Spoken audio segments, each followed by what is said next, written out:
Some people live where the world almost disappears. A tiny island in the middle of the Atlantic, only 250 souls, and the nearest city is over 2,000 kilometers away. In Siberia, they wake up to 60°C mornings and call it normal life. Deep inside the Grand Canyon, mail still travels by mule. In the Pacific, the descendants of old mutineers live quietly on a single volcanic rock. And at the edge of Greenland, 400 people face 9 months of isolation surrounded by ice and silence. No noise, no rush, no crowd, just people who found peace at the end of the world. Watch the full story. The most isolated places people still call home. Sometimes the farthest places teach us the closest truths. Imagine waking up every morning knowing that the nearest major city is thousands of miles away, that your groceries arrive only a few times a year, that if you need medical help, a rescue could take days. For most of us, this sounds like a nightmare. But for some people around the world, this is simply home. Today, we're exploring 5 of the most isolated inhabited places on Earth. These aren't abandoned ghost towns or research stations. These are real communities where families live, children go to school, and people have built entire lives in places so remote, they're almost impossible to reach. From an island in the middle of the Atlantic Ocean to a village accessible only by helicopter, from the coldest inhabited place on Earth to a community founded by mutineers. These stories will change how you think about isolation, community, and what it truly means to call a place home. So buckle up, because we're about to journey to the edge of the world. No. 1. Tristan da Cunha. Let's start with what's officially recognized as the most remote inhabited archipelago in the entire world, Tristan da Cunha. Picture this, you're standing on a volcanic island in the South Atlantic Ocean. The nearest inhabited land is St. Helena, 1,343 miles away. The nearest continental land, South Africa, over 1,750 miles to the east. And the nearest Starbucks, well, that's about 6,000 miles away. This is Tristan da Cunha, and only 236 people call it home. The island was first permanently settled in 1816, and today, all the residents share just 7 surnames: Glass, Green, Hagen, Lavarello, Rapedo, Rogers, and Swain. If you don't have one of these last names, you're either a temporary worker or married into the community. Life here is unlike anywhere else. There are no hotels, no airport, no fast food chains. The only way to reach Tristan da Cunha is by boat from South Africa, and the journey takes between 5 to 6 days, depending on the weather. And here's the kicker, boats only come about 8 or 9 times a year. The entire community lives in a settlement called Edinburgh of the Seven Seas, the only village on the island. Everyone knows everyone. Crime is virtually non-existent. Doors are left unlocked. It's the kind of place where if you're late for dinner, the whole island probably knows why. The island has its own government, its own currency, and even its own internet domain. But here's what's really fascinating. The main industry is crayfish fishing. The islanders export these premium lobsters to Japan and the United States, bringing in their primary source of income. But isolation comes with challenges. Medical emergencies can be life-threatening. There's a small hospital, but serious cases require evacuation by boat, which could take a week or more. Education ends at age 16. After that, students must leave the island to continue their studies, and many never return. Yet the people of Tristan da Cunha wouldn't trade their life for anything. They have something most of us have lost, a genuine sense of community, where everyone matters, where everyone belongs. In our hyper-connected world, they've found something rare, true togetherness in the middle of nowhere. No. 2. Oymyakon, Russia. Let's travel from the middle of the ocean to one of the coldest places on Earth. Welcome to Oymyakon, Russia, where the average January temperature is minus 58 degrees Fahrenheit. That's negative 50 Celsius. The coldest temperature ever recorded here? Minus 96.2 degrees Fahrenheit. That's minus 71.2 Celsius. At these temperatures, your eyelashes freeze. Your breath crystallizes instantly. If you throw boiling water into the air, it turns to snow before it hits the ground. And yet, about 500 people live here permanently. Oymyakon is located in Siberia, in Russia's Sakha Republic. It's one of only two permanently inhabited places on Earth competing for the title of coldest inhabited place, the other being Verkhoyansk, also in Siberia, but Oymyakon generally takes the crown. The name Oymyakon ironically comes from the Yakut word meaning "frozen water" because of a nearby hot spring. But make no mistake, everything else here is frozen solid for most of the year. Life in Oymyakon is a constant battle against the cold. Cars must be kept running all day, or they won't start again. There are heated garages, but many people simply never turn their engines off during winter. Buildings are built on stilts to prevent the permafrost from melting underneath them. Pipes are above ground and heavily insulated because burying them is impossible in the frozen ground. Growing vegetables? Forget about it. The soil is permanently frozen. Most food is imported or consists of meat and fish. In fact, the traditional diet here is almost entirely carnivorous: reindeer, horse meat, and a frozen fish dish called stroganina. Schools only close if the temperature drops below -61 degrees Fahrenheit. Children still play outside in -40-degree weather. It's normal for them. People still go to work. Life continues because stopping isn't an option. The town has about 500 residents who work mainly in farming reindeer, fishing, and hunting. There's a school, a few shops, and even a museum dedicated to the cold. Tourism has actually started to pick up, with adventure seekers coming to experience the extreme cold. But here's what strikes me most about Oymyakon. These aren't people who are stuck there. They choose to stay. Many have left and returned because despite the brutal cold, it's home. There's a pride in surviving where others can't, a resilience that's been passed down through generations. In a world that's becoming increasingly comfortable and climate-controlled, the people of Oymyakon prove that humans can adapt to almost anything. Number 3. Supai Village, Arizona. From the frozen tundra of Siberia, let's head to a hidden paradise in the American Southwest. Deep within the Grand Canyon, 8 miles below the rim, lies Supai Village, home to the Havasupai tribe.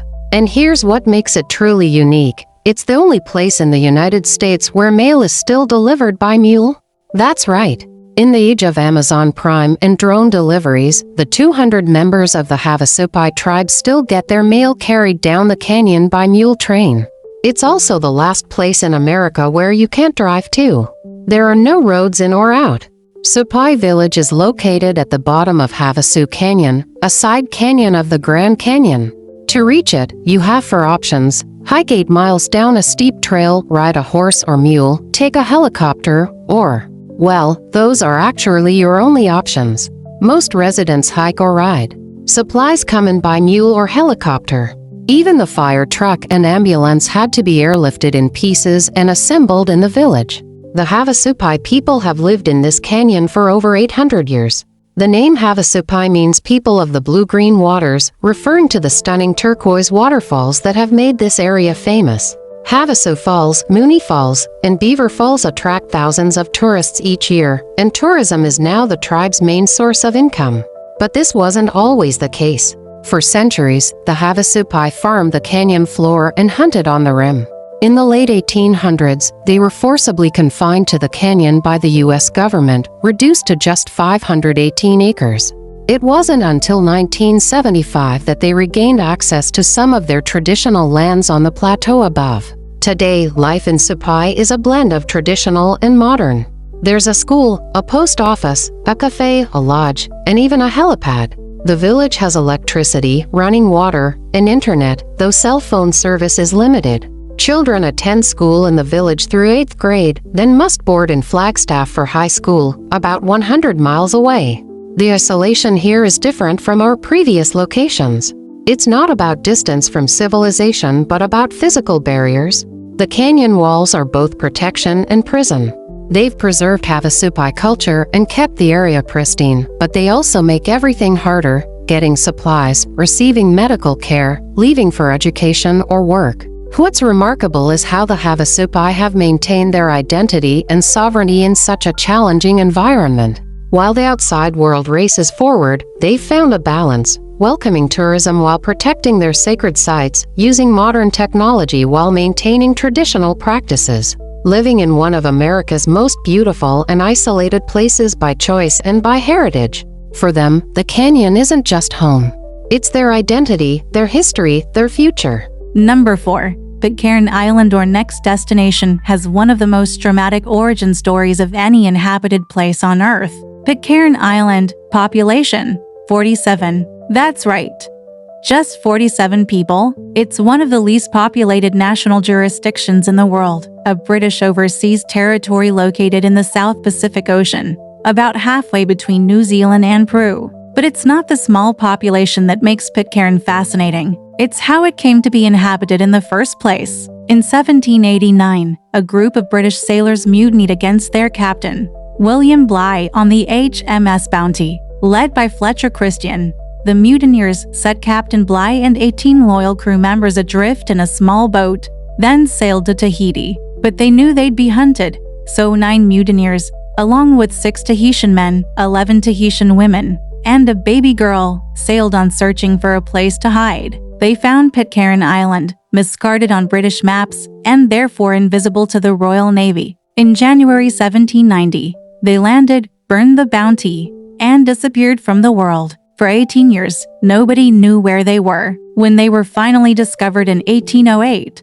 only one mutineer was still alive, John Adams. The rest had killed each other or died from various causes. It was a dark beginning. Today, almost everyone on Pitcairn Island is descended from those original mutineers and their Tahitian companions. The surnames Christian, Young, and Warren still dominate. The island's entire history is tied to that one act of rebellion over 200 years ago. Life on Pitcairn is incredibly isolated. There's no airport and no regular ferry service. Supply ships come about every 3 months. To get there, you typically fly to Mangareva in French Polynesia, then take a 32-hour boat ride. Some years, only a handful of visitors make the journey. The island is self-governing, though still under British sovereignty. There's no unemployment because everyone has to work for the community to survive. They fish, farm, make honey, and sell handicrafts. They generate electricity from solar panels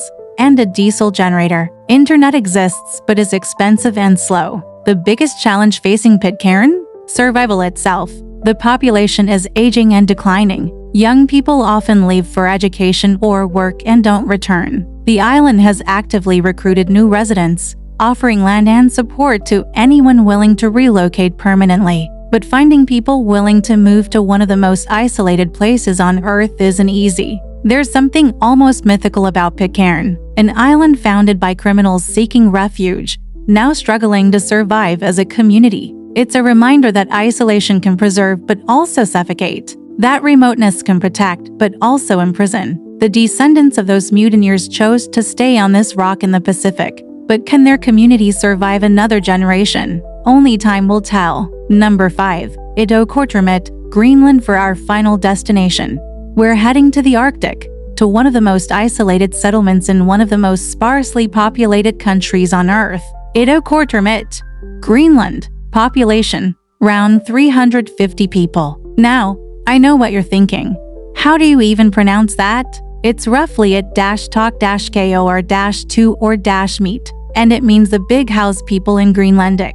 But what it should mean is the edge of the world, because that's essentially where it is. Ittoqqortoormiit is located on the eastern coast of Greenland, surrounded by the largest national park in the world, Northeast Greenland National Park, which is bigger than all but 29 countries. To the east is the frozen Greenland Sea. To the west, the massive Greenland ice sheet. To the north and south, hundreds of miles of uninhabited Arctic wilderness.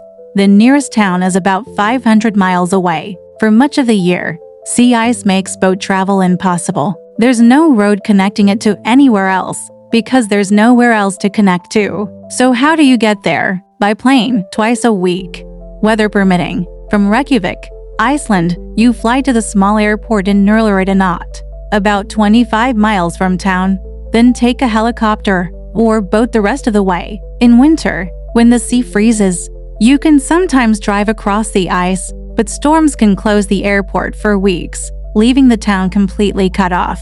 The climate is extreme. Winter temperatures regularly drop to -30 or 40 degrees Fahrenheit. The sun doesn't rise at all for weeks during the polar night, and in summer, it doesn't set during the midnight sun. The sea is frozen for 9 months of the year, yet the area is teeming with Arctic wildlife, polar bears, musk oxen, Arctic foxes, seals, and whales. The hunting is some of the best in Greenland, which is why the town was founded in the first place. Ittoqqortoormiit was established in 1925 when 80 Greenlandic Inuit were relocated from the west coast by the Danish government to assert sovereignty over the region. They were essentially sent to one of the most remote and harsh places imaginable to plant a flag. But they survived, and they thrived. The community is still primarily Inuit, speaking Greenlandic and maintaining traditional hunting practices. Dog sledding is still a primary mode of transportation in winter. Hunting seal, narwhal,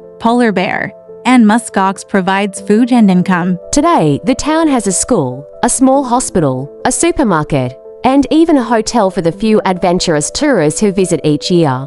There's internet and electricity, though everything must be shipped in during the brief summer months when the sea is ice-free. Fuel, food, building materials, everything comes by sea once a year. The economy depends on hunting and tourism, but opportunities are limited. Young people often leave for education in larger towns and don't return. Like Pitcairn, the population is slowly declining. So why do people stay? I ask this question about every location we've visited, and the answer is always the same: because it's home. Because the community is strong. Because the connection to the land, to tradition, to a way of life is more important than convenience. In Ittoqqortoormiit, people speak with pride about their resilience, their self-sufficiency, their ability to survive where others wouldn't last a week. The isolation isn't a burden, it's a filter. It keeps away those who don't truly want to be there, leaving only those who are committed to the community and the place. Conclusion: we've traveled from a volcanic island in the Atlantic to the frozen tundra of Siberia, from a hidden canyon in Arizona to a Pacific island founded by mutineers, from the Arctic edge of Greenland to the ends of the earth.